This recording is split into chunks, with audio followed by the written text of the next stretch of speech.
Oi gente, tudo bem? Hoje eu tô aqui pra fazer resenha do livro O Quarto de Giovanni. Essa foi uma leitura muito boa pra mim, muito prazerosa. A Companhia das Letras relançou recentemente esse livro, logo no começo do ano, no primeiro semestre de 2019. E é um livro que eu fiquei sabendo através da lista de 1001 livros pra ler antes de morrer.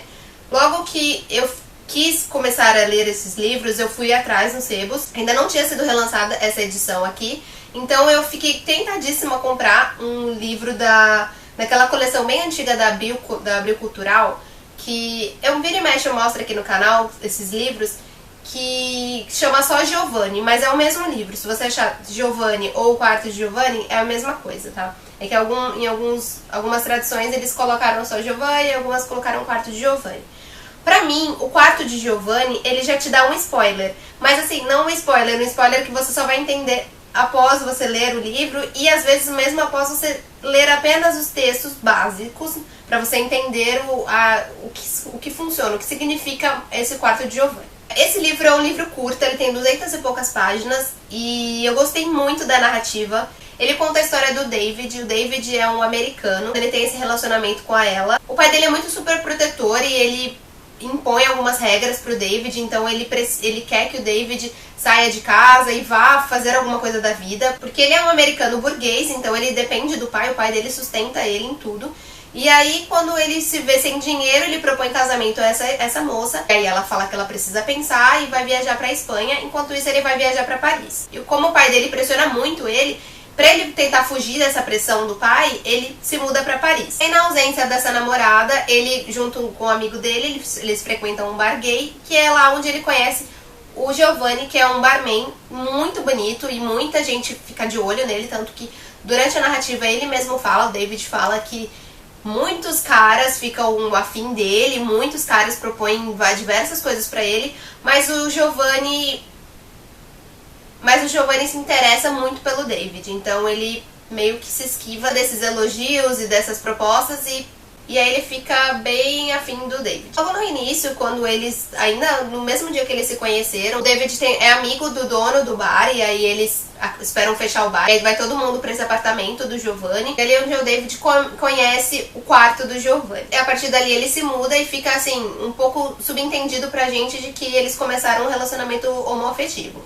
Durante a narrativa, o David vai dando informações de que há muito tempo atrás, quando ele tinha 16 anos, ele já teve uma experiência homossexual com um rapaz que era um amigo dele e que ele deixa claro que era um negro e ele tenta fazer de tudo para esquecer aquilo. Então ele lembra daquilo, muitas vezes aquilo volta à mente dele, mas ele fica tentando esquecer isso e tentando fingir que nunca aconteceu. E durante essa narrativa, durante esse tempo que o David passa dentro do quarto do Giovanni, porque o David ele é mantido pelo pai, o pai dele manda dinheiro pra ele, mas ele não sabe o que acontece, ele não sabe o que acontece na vida do David.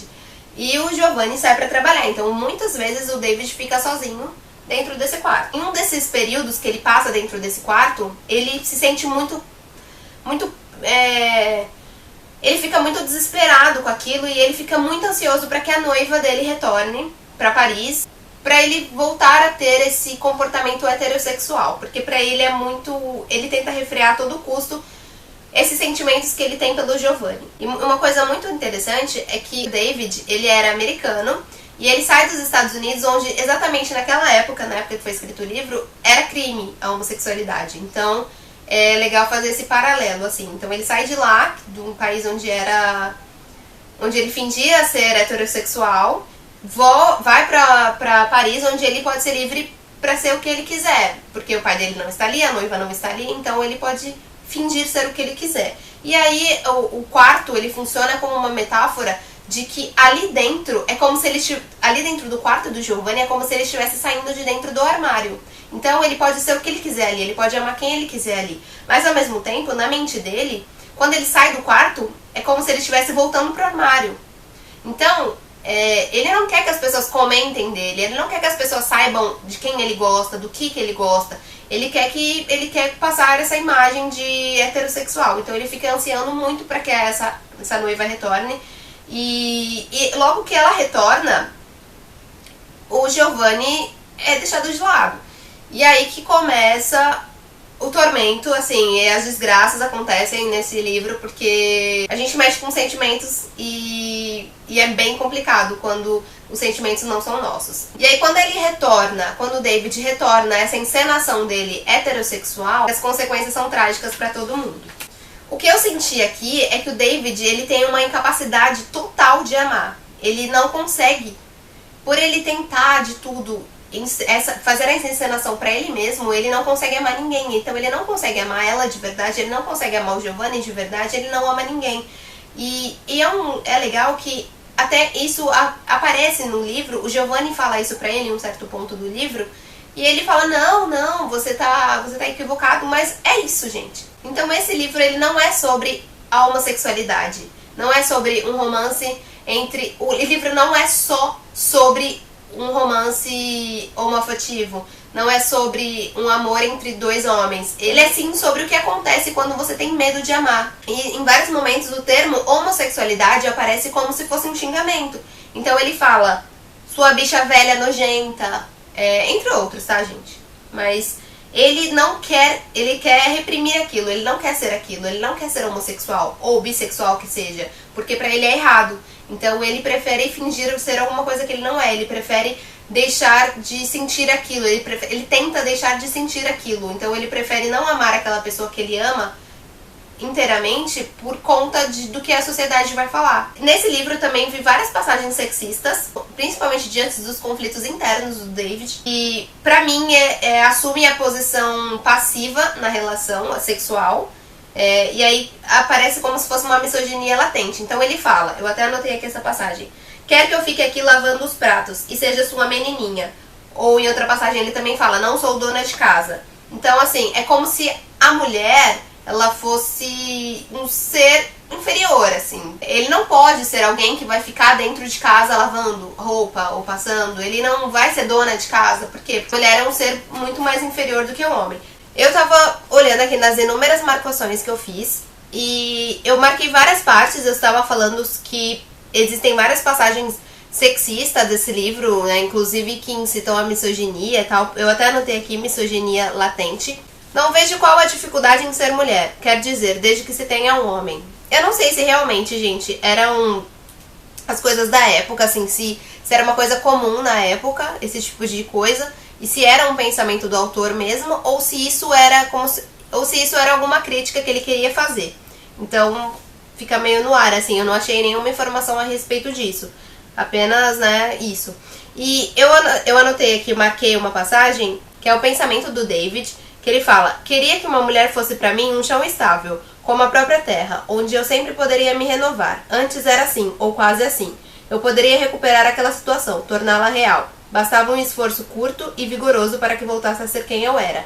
Então, o David, ele via na ela o porto seguro dele, mas não no sentido de que aquela pessoa é um porto seguro e que você ama aquela pessoa. Não, era um seguro de que tudo voltaria a ser como era antes. Então, para a sociedade, ele voltaria a ser a pessoa heterossexual que ele era no começo, lá nos Estados Unidos, quando ninguém sabia daquela aventura homossexual, né, homoafetiva que ele tinha tido.